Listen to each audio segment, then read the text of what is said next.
사장님, 사모님이 워낙 좋은 분들이셨기에 그토록 오래 일을 할 수 있지 않았나 싶습니다. 짜장면 가게 사장님, 사모님은 매달 우리 보육원에 봉사활동을 하러 오신 분들이셨어요.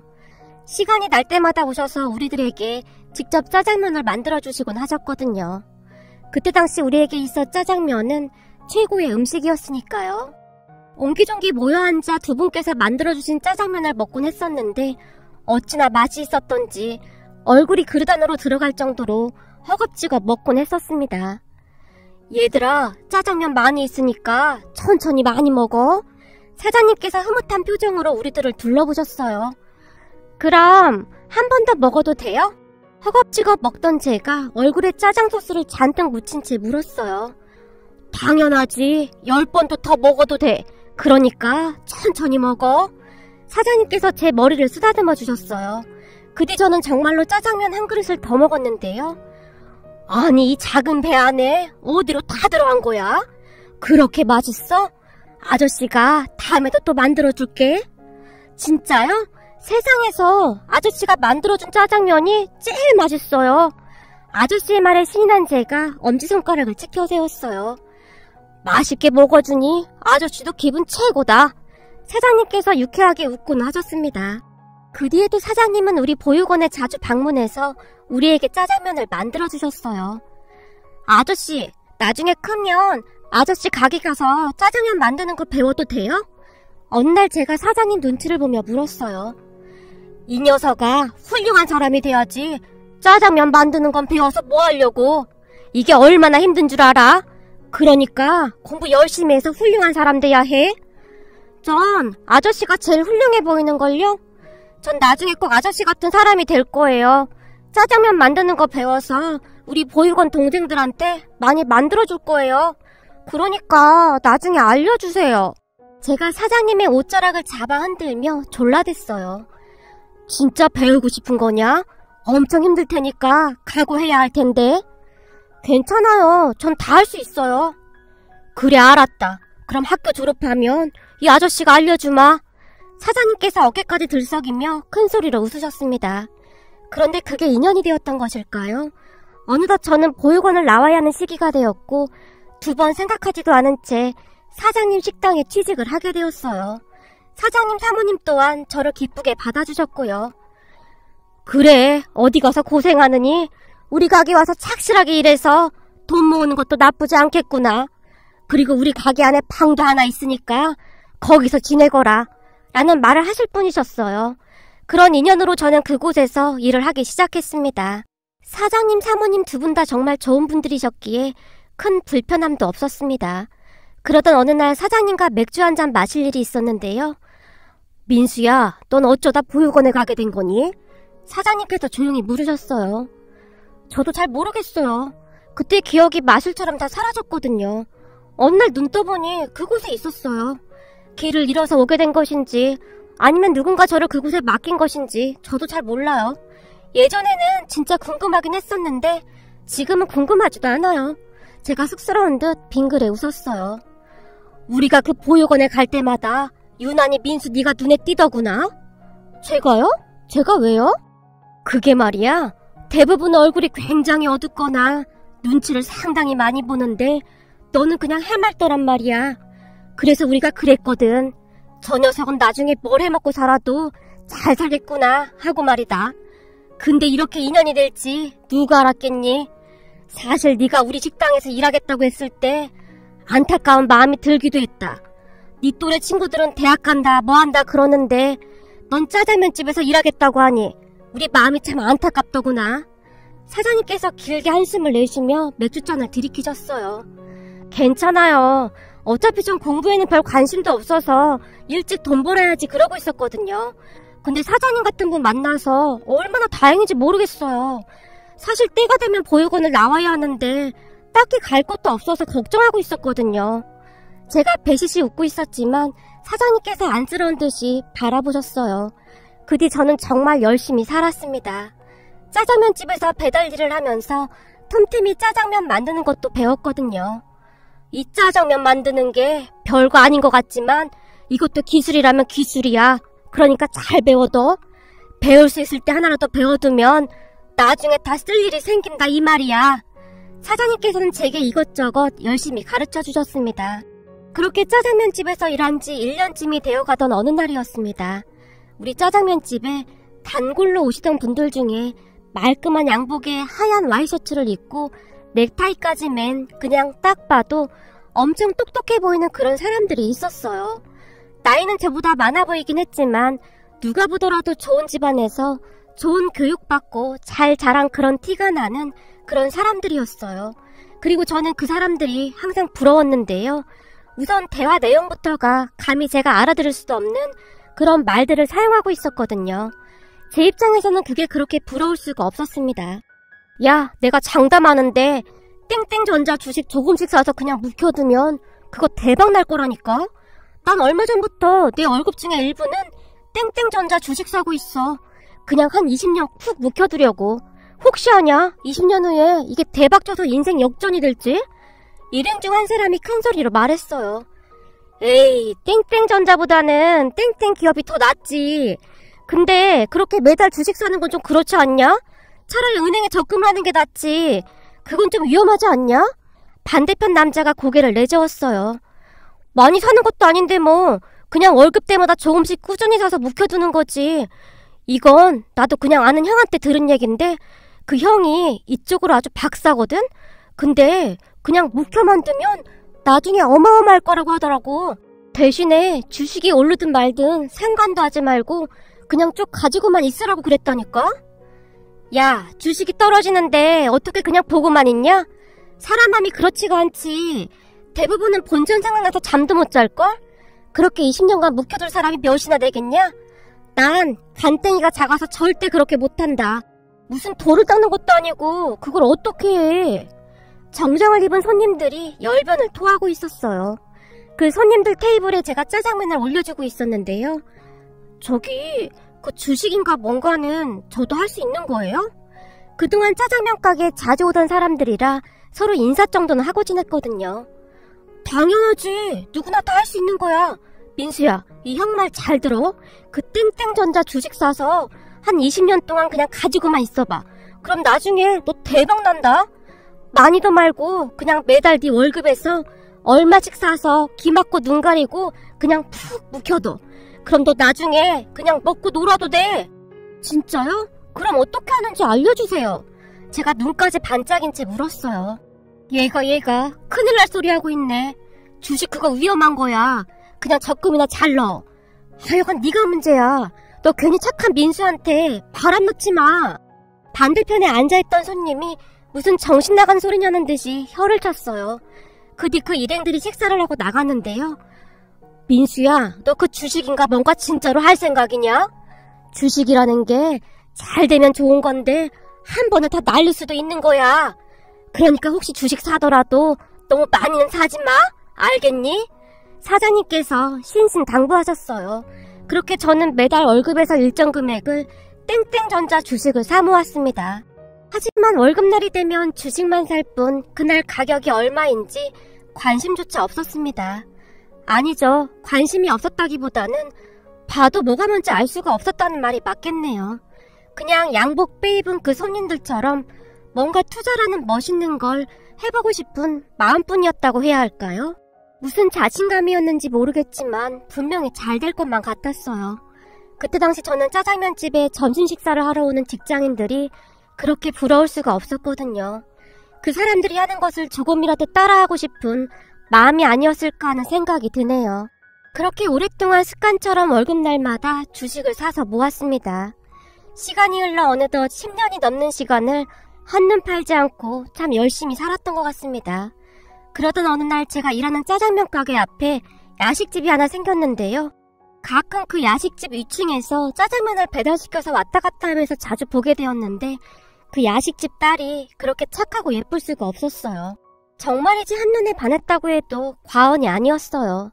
그때 당시 그 야식집은 개업한 지 얼마 되지 않아 많이 힘들어할 때였어요. 그래서 그 집 딸이 회사 퇴근 후에 부모님 가게로 바로 와서 도와주고 있었어요. 낮에는 회사를 다니고 밤에는 부모님 일을 도와드리는 아주 부지런하고 착한 그런 사람이었어요. 저는 그 야식집 딸을 정말 많이 좋아하고 있었지만 제가 그럴 수 있는 입장이 아니었기에 그저 멀리서 지켜보고만 있었는데요. 그런 제 마음을 하늘이 알아준 것인지 가까워질 수 있는 뜻밖의 기회가 생겼습니다. 그날도 저는 짜장면을 배달한 뒤 가게로 돌아가고 있었어요. 그런데 그 야식집 딸이 가게에서 급히 뛰어나오는 게 아니겠습니까? 그 바람에 제 오토바이와 부딪힐 뻔했는데요. 수정씨, 괜찮으세요? 저기 죄송한데 우리 아빠 좀 도와주세요. 수정씨의 얼굴은 이미 눈물 범벅이었어요. 무슨 일이세요? 저기 우리 아빠가 지금 주방에서 미끄러지셨는데 일어나질 못하고 계세요. 네? 그럼 빨리 119에 신고를 하셔야죠. 맞다, 119. 너무 정신이 없어서. 수정씨는 정말 많이 놀란 모양인지 허둥지둥대며 어쩔 줄을 몰라 하고 있었어요. 그런 수정씨를 데리고 야식집으로 들어간 뒤 제가 급히 119에 신고를 했어요. 그리고는 수정씨 아버님의 의식이 있는지 확인을 했는데 다행히 의식은 있으셨기에 제가 안도의 한숨을 내쉬었습니다. 수정씨 어머님은요? 엄마는 오늘 몸이 안 좋으셔서 못 나오셨어요. 그래서 아빠랑 제가 음식을 하려고 했는데 제가 식용유를 그만 바닥에 쏟는 바람에 아빠가 그걸 밟고 미끄러지신 것 같아요. 우리 아빠 어떡하죠? 수정씨의 눈에서 눈물이 끝도 없이 흘러내리고 있었어요. 곧 119 도착하니까 괜찮을 거예요. 다행히 사장님 의식도 있으시니까 너무 걱정하지 마세요. 다 제 잘못이에요. 수정씨가 소리내어 울고 있었어요. 그러는 사이 119 구급대가 도착을 했고 수정씨 아버님은 급히 병원으로 실려가셨습니다. 다행히 병원에서는 며칠 입원하시면 괜찮으실 거라고 했어요. 그러는 동안 제가 수정씨 옆에서 함께 자리를 지켰습니다. 수정씨가 너무 혼비백산해 있었으니까요. 민수씨도 일해야 하는데 어떡해요? 괜히 저 때문에 민수씨 일하시는 사장님께 혼나는 거 아니에요? 아닙니다. 우리 사장님께서도 걱정 말고 다녀오라고 하셨어요. 우리 사장님 정말 좋으신 분이세요. 민수씨 정말 고마웠어요. 아까는 민수씨 아니었음 큰일 날 뻔했어요. 세상에나 너무 놀라니까 119 번호가 생각이 안 나는 거 있죠. 수정씨가 많이 고마워했어요. 거기다 수정씨 부모님께서도 그렇게 고마워할 수가 없었습니다. 수정씨 아버지는 그 뒤 며칠간 입원을 하셨고 짜장면 가게 배달이 끝나면 저는 바로 야식집에 가서 배달을 도왔어요. 민수 총각한테 미안해서 어째 그래? 피곤한데 이제 그만 와도 돼요. 수정씨 어머님께서 상당히 미안하신 듯 눈에 눈물까지 그렁그렁 하셨어요. 아닙니다. 저 아직 젊어서 하나도 힘들지 않습니다.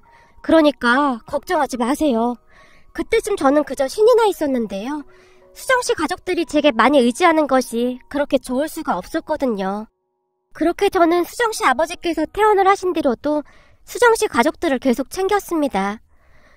요즘 우리 민수 얼굴에서 빛이 나는구나. 사장님께서 놀리듯 말씀하셨어요. 쑥스럽게 왜 그러세요? 사장님 말씀에 제 얼굴이 시뻘겋게 달아올랐는데요. 근데 수정이 정도면 아주 괜찮지. 수정이가 얼마나 착하고 성실하니?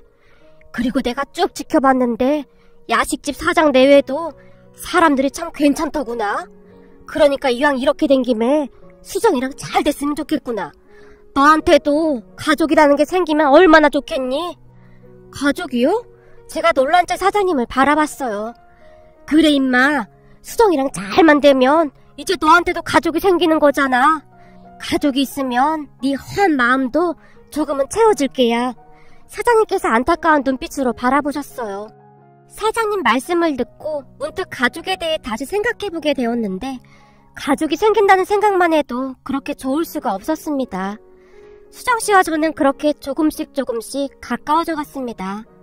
민수씨는 참 좋은 사람 같아요. 제가 외동이라 많이 외로웠었는데 요즘 민수씨 덕분에 외롭지가 않아요. 수정씨가 활짝 웃었어요. 저도 요즘 수정씨와 함께여서 너무 좋은데 아무래도 제가 가족이 없잖아요. 그리고 학교도 고등학교만 졸업했고요.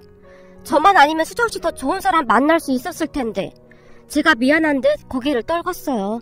무슨 그런 말이 있어. 사람만 괜찮으면 되는 거죠. 사실 저도 대학 중퇴해서 학벌은 민수씨랑 같아요. 집안 형편이 갑자기 안 좋아져서 중간에 자퇴했거든요. 대학을 졸업한다고 해도 딱히 나아질 것도 없었고요. 그냥 그만뒀어요. 그러니까 그런 걱정하지 마세요. 그리고 우리 엄마도 예전에 고하셨대요. 우리 아빠가 엄마만 보고 결혼하신 거예요. 그래서 부모님도 다 이해하실 거예요. 얼마 전에는 엄마가 민수씨 참 잘 컸다고 입에 침이 마르도록 칭찬까지 하셨는걸요? 정말요? 그럼 다행이긴 한데 가족이 없다는 게 항상 저를 움츠러들게 하거든요. 순간 제 목소리가 떨리고 있었어요. 그건 제게 있어 절대 지워지지 않는 상처와도 같았으니까요. 우리들이 결혼하면 이젠 진짜 가족이 생기는 거잖아요. 그러니까 이제부터는 그런 생각하지 마요. 수정씨는 그저 해맑게 웃을 뿐이었어요. 만약 수정씨와 결혼하게 되면 어머님 아버님께 제가 정말 잘할게요. 그건 약속할 수 있어요. 아니 뭐예요. 우리 엄마 아빠한테만 잘하겠다 그거예요? 뭐니 해도 아내한테 잘해야 사랑받는 남편이 되는 거예요. 그렇게 우리는 한참 동안 웃으며 대화를 했습니다. 수정씨는 제가 생각했던 것보다 훨씬 좋은 사람이었어요. 그리고 그 뒤부터는 주식에 넣는 돈을 조금씩 줄일 수밖에 없었는데요. 결혼 준비를 하면서부터는 전에 사던 것보다 확실히 줄긴 했지만 그래도 월급날마다 조금씩이라도 땡땡전자 주식을 사놓는 것을 멈추진 않았습니다. 그렇게 우리는 하루하루 행복한 날을 보내고 있었어요. 수정씨 부모님 또한 수정씨와 제가 사귄다고 했을 때 잘됐다 잘됐어. 내가 그때 사고 당했을 때 민수 총각이 있어서 얼마나 든든했는지 몰라. 이왕 이렇게 된 거 그냥 빨리 결혼식 올리자. 우리 집에 방도 있겠다. 뭐 준비할 것도 없어. 그냥 우리 집에 들어와서 살면 되는 거 아니겠니? 수정씨 아버님께서 한바구음을 지으셨어요. 저도 그러고 싶은데 지금 제 직업도 그렇고 뭔가 안정적인 걸 해야 할 것 같은데요. 제가 짜장면 만드는 건 자신 있어서 때가 되면 작은 가게 하나 차리려고 합니다. 그래서 안정이 되면 그때쯤 부끄럽지 않게 수정씨와 결혼하겠습니다. 괜찮네. 지금처럼만 성실하게 살아준다면 우린 다 괜찮네. 사실 말이야, 난 쥐뿔도 없으면서 겉멋만 잔뜩 들어서 거들먹거리는 사람들보다는 자네처럼 성실하고 착한 사람이 훨씬 마음에 드네. 사람이 성실하고 착하면 뭐래도 먹고 살긴 하거든. 정말 감사합니다. 사실 제 처지가 이래서 반대하시면 어떡하나 걱정 많이 했었는데 허락해주셔서 정말 감사합니다. 그 순간 제 눈시울이 붉어졌는데요. 그동안 겪었던 서러움들이 한꺼번에 씻겨나가는 그런 기분이었다고 해야 할까요? 그 뒤 수정씨와 저는 결혼 준비를 시작했습니다. 돈이 많지 않았기에 당분간은 처가살이를 하기로 했어요. 그렇게 수정씨 친척들에게 인사를 하게 되었는데요. 아니 이제는 하다하다 보육원 출신 짜장면 배달부를 사위로 맡겠다고? 네가 지금 제정신이냐? 수정씨 큰아버님께서 장인어른을 보며 목소리를 높이셨어요. 형님, 사랑 앞에 두고 지금 뭐 하는 겁니까? 우리가 형님 허락받으러 온 줄 아십니까? 어머니께 수정이 신랑감 인사시키러 온 겁니다. 그러니까 형님은 상관하지 마세요. 장인어른의 안색이 차갑게 변해 있었어요. 내가 지금 가만히 있게 생겼어? 너 결혼할 때도 고아랑 결혼한다고 해서 집안을 발칵 뒤집어 놓더니 이제는 하다하다 사이까지 고아를 데리고 와? 그러게 내가 뭘 했어? 처음부터 발을 잘못 뒤져서 네가 지금 이 꼴 난 거 아니냔 말이야. 그때 우리가 그렇게 반대했을 때 그만뒀어야지. 누가 알면 네가 무슨 고아 출신만 골라서 데리고 오는 줄 알겠다. 정신 차려. 어떤 아버지가 딸을 고아한테 시집을 보내. 아유, 집안 망신도 이런 망신이 어딨어. 큰아버님은 장인어른과 많이 다른 분이셨는데요. 생김새부터 행동까지 닮은 것이 하나도 없을 정도였습니다. 그만하거라. 사람만 좋으면 되는 거지. 그게 뭐가 그렇게 중요해. 난 우리 수정애비 말 믿는다. 세상에는 돈으로도 살 수 없는 게 있는 법이야. 사윗감이 아주 마음에 들었는가 보구나. 할머니께서 장인어른을 보며 활짝 웃으셨어요. 역시 제 마음을 알아주는 건 우리 어머니밖에 없어요. 그럼요. 우리 사윗감이 보통 사람이 아닙니다. 사람이 그렇게 착하고 성실할 수가 없어요. 우리 딸에 저 닮아서 사람 보는 눈이 있더라고요. 장인어른께서 아주 자랑스럽게 말씀하셨어요. 참 속도 좋네. 속도 좋아. 아니 지금 웃음이 나와? 너 잘 들어.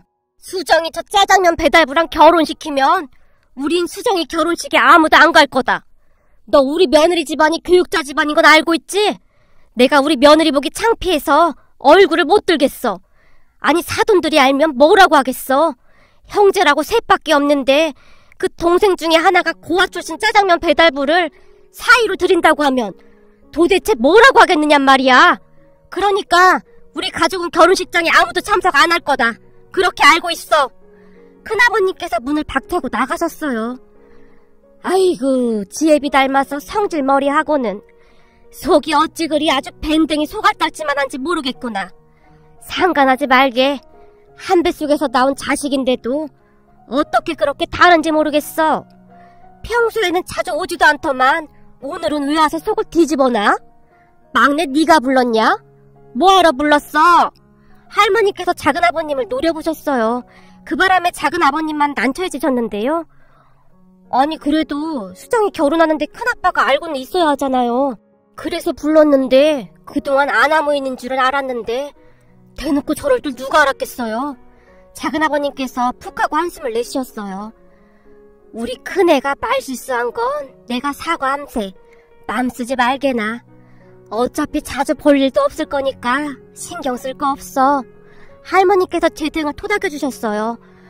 부족한 저 때문에 정말 죄송합니다. 괜히 저 때문에 분란이 일어난 것 같아 그저 죄송할 뿐이었으니까요. 아니야, 괜찮아. 우리 큰애가 덕이 부족해서 그런 거니까 자네가 이해 좀 해주게나. 할머님께서도 참 좋은 분이셨어요. 그런 할머님의 모습을 보며 장인 장모님께서 별 문제없이 결혼을 하신 이유를 알겠더라고요. 아마도 할머님께서 뒤에서 든든하게 응원을 해주셨던 게 아니었나 싶었어요. 우리는 그렇게 조촐하게 결혼식을 올렸습니다. 물론 큰아버님 가족들은 아무도 참석을 하지 않았어요.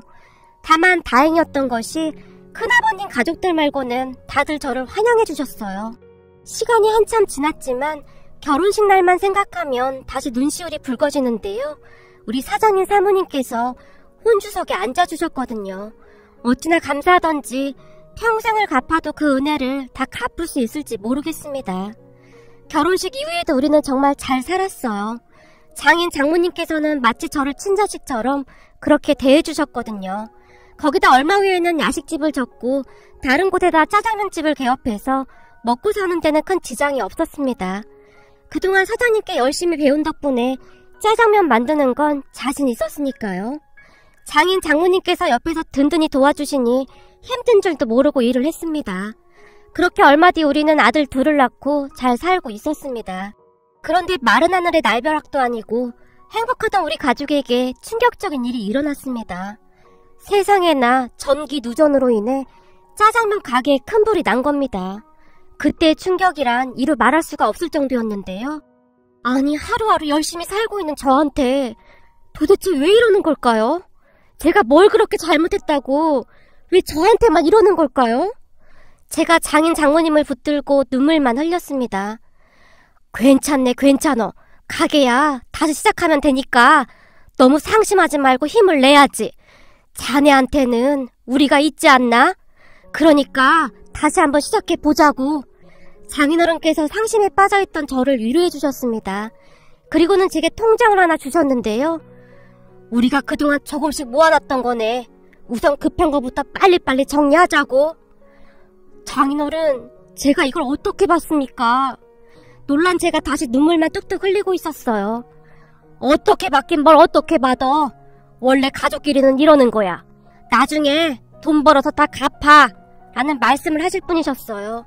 그렇게 우리 가족은 힘든 시간 속에서도 다시 일어나기 위해 노력하고 있었는데요. 평소 저를 좋지 않게 보았던 큰아버님께서 소식을 듣고 득달같이 쫓아오셨습니다. 내가 이럴 줄 알았다. 짜장면 배달부랑 결혼시킨다고 했을 때부터 내가 일이 될 줄 알았어. 딸이 생각이 없어서 그러고 있으면 부모라도 말렸어야 하는데 이건 온 가족이 똑같으니 잘 될 리가 있나. 니들이 말 안 들은 거니 우리한테 돈 빌려달란 얘기는 꺼내지도 마. 이런 한심한 인간들아. 큰아버님께서 한심하다는 듯이 혀까지 차셨어요. 걱정 마쇼. 누가 형님한테 돈 빌려달라고 했어요? 시끄러우니까 그냥 가세요. 아니 불난 집에 부채질하는 것도 아니고 그렇더라도 우리 사이 심란한데 뭐하는 겁니까? 장인어른께서 큰아버님을 내쫓으셨어요. 그러던 어느 날 저에게 정말 믿기지 않는 기적과도 같은 일이 일어났습니다.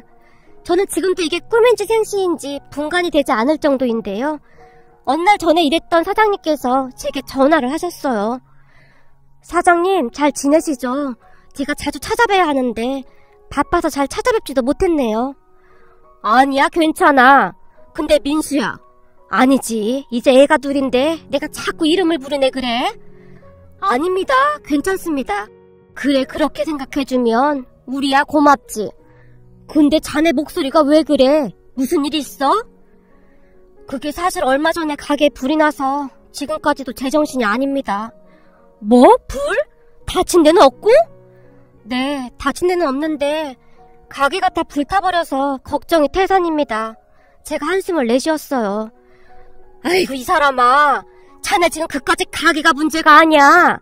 그때 샀던 땡땡전자 주식 아직도 가지고 있나? 우리 집에서 일할 때 계속 샀었잖아. 혹시 그거 결혼한다고 팔았어? 땡땡전자 주식이요? 아, 그러고 보니 주식이 있었네요? 아니요, 먹고 사느라 신경도 못 썼어요. 결혼하고 애 낳고 키우느라 그런 걸 신경 쓸 시간도 없었고요. 그래도 그때 꽤 들어가지 않았어? 그래서 내가 매달 너무 많이 산다고 뭐라고 했었잖아. 무슨 일인지는 모르겠으나 사장님의 목소리에서 긴장감마저 느껴졌어요. 그렇긴 했었죠. 근데 우리 집사람이 주식하는 거 싫어해서 결혼하고 나서는 한 번도 안 넣었어요. 근데 그건 왜 물어보시는 거예요? 그럼 자네 그 주식은 그대로 갖고 있단 말이지? 그렇죠. 사장님께서 그 말씀하시니 그때 생각이 나네요. 사장님께 한참 혼났었죠. 힘들게 일해서 주식이나 한다고요. 근데 그건 왜 자꾸 물어보세요? 제가 대수롭지 않게 물었어요. 그럼 진짜 아직도 가지고 있단 말인 거지? 그럼요. 이젠 주식 그런 거 안 해요. 너무 걱정하지 않으셔도 돼요, 사장님. 그리고 지금도 그 주식 없는 셈 치고 그냥 신경도 안 쓰고 있어요. 아이고, 이 사람아, 지금 그 주식 대박 났어. 나도 워낙 뉴스 같은 거 안 보고 저녁에 드라마만 끼고 사는 사람이라 몰랐었는데 얼마 전에 우연히 알게 됐네. 근데 그게 지금 얼마인지 아나? 그러니까 자네도 한번 확인해봐. 사장님의 목소리가 떨리고 있었어요. 네? 정말요? 알겠습니다. 한번 확인해보겠습니다. 라며 제가 전화를 끊었는데요. 사실 그때까지도 별 대수롭지 않게 생각하고 있었거든요. 그냥 어깨너머로 듣고 주식만 샀을 뿐 주식에 대해 아는 것도 별로 없었고 오래오래 묵혀둬야 한다는 말만 믿고 있었으니까요. 그때 주식에 대해 말해줬던 그 직장인 형이 서울대를 나온 똑똑한 사람이었으니 확실한 정보라고 그냥 굳게 믿고 있을 뿐이었어요. 그런데 사장님의 말씀을 듣고 주식을 확인해보던 제가 그만 그 자리에 털썩 주저앉고 말았습니다. 그러니까 그게 말이죠. 주식이 어마어마하게, 아니죠, 상상을 초월할 정도로 많이 올라 있었거든요. 처음에는 제가 주식 가격을 잘못 본 줄 알고 몇 번이나 확인해볼 정도였으니까요. 그때 당시 한 주에 몇천 원씩밖에 안 하던 주식이 시간이 흘러 어마어마하게 올랐던 겁니다. 거기다 무슨 배당금이라는 것까지 쌓여서 뒤에 동그라미가 몇 개인지 몇 번이나 세어봤는지 모르겠습니다. 그 뒤 우리 가족들의 인생도 완전히 바뀌었습니다. 그렇게 저는 우선은 장인 장모님의 소원을 들어드렸습니다. 장인 장모님, 소원 있으시면 말씀해보세요. 그때까지는 가족들에게 정확히 말을 하지 않았었기에 제가 모른 척 시치미를 떼고 물었어요. 불까지 남마당에 소원은 무슨 소원이야. 우리 가게 빨리 복구해서 다시 장사하는 게 소원이지. 그리고 나중에 돈 많이 벌어서 어머님 계신 고향 근처에 전원주택 하나 줘서 어머님 모시고 그냥저냥 텃밭이나 가꾸면서 사는 게 소원이지. 근데 그건 왜 물어? 장인어른께서 미소 띤 얼굴로 저를 바라보셨어요. 아니, 그냥요. 제가 그 소원 들어드릴까 해서요. 역시 우리 김서방밖에 없구만. 그래, 나중에 돈 많이 벌어서 전원주택 하나 지어주게나. 그러려면 우리 김서방 진짜 열심히 일해야겠네. 장인어른께서 유쾌하게 웃으셨어요. 여보, 장인 장모님, 이제 우리 고생 끝났어요. 대박 났다고요. 제가 주식 계좌를 가족들에게 보여드렸어요. 아니, 이게 뭐야? 이거 뒤에 동그라미가 몇 개야 그래? 이거 자네 거 맞는 건가? 이거 뭐가 잘못된 거 아닌가? 이런 큰 돈이 갑자기 어디서 났어? 그쯤에서 장인어른의 얼굴에는 걱정이 가득해 보였어요. 여보, 내가 결혼 전에 땡땡전자 주식 가지고 있었다고 했잖아? 그랬던 것 같긴 한데 당신 그거 안 팔았었어? 그때 그 사람이 서울대 나왔다고 했는데 그냥 묵혀만 두면 분명히 돈이 된다고 했었거든. 그래서 그냥 신경도 안 쓰고 쭉 묵혀만 뒀었는데 그 주식이 지금 대박 난 거야. 맙소사, 그럼 이 돈 전부 진짜 우리 돈이란 말이야? 아내가 떨리는 손으로 제 손을 잡았어요. 그 뒤 우리 가족들의 인생도 완전히 바뀌었습니다. 땡땡전자 주식 일부를 팔아서 장인 장모님께서 소원이시라던 경기도 외곽 고향에 멋지게 집을 한 채 지어드렸어요. 장인 장모님께서는 그곳에서 할머님을 모시고 살게 되었는데요. 고맙네, 고마워, 정말 고맙네. 다 지어진 집을 보며 장인 장모님의 눈에서는 눈물이 하염없이 흘러나왔어요. 할머님 또한 좋아서 어쩔 줄을 몰라 하셨는데요. 집이 완성된 뒤 동네 분들이 자주 놀러 오셨는데 이 집을 우리 손주 사이가 지어줬다니까. 우리 손주 사이가 아주 부자야, 부자. 그 뭐라고 하던데?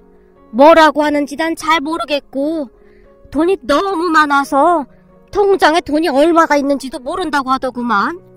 요즘 들어 우리 아들 며느리랑 손주 사이가 자꾸 돈을 줘. 오늘도 와서 또 돈을 주지 뭐야. 나도 요즘 아주 돈벼락을 맞았어. 다들 뭐 먹고 싶은 거 있으면 말만 해. 내가 쏠 테니까. 세상 오래 사니까 이런 일이 다 있네 그래. 할머니께서는 어깨에 힘까지 잔뜩 주신 채 자랑을 하셨어요. 그런데 얼마 뒤 소식을 듣고 큰아버님께서 찾아오셨는데요. 막내한테 듣자하니 무슨 주식이 대박났다더니 그게 참말이냐? 그러게 말입니다. 우리 사이가 총각 때부터 월급날만 되면 땡땡전자 주식을 사모았다는데 그게 대박났지 뭡니까? 내가 우리 사이 관상 보고 한눈에 딱 알아봤다니까요. 우리 사이 덕에 우리 인생도 대박났지 뭡니까? 형님 잘난 자식들은 엄청 열심히 공부해서 공무원 됐는데 공무원 월급으로 어느 세월에 이런 집 짓고 삽니까 그래?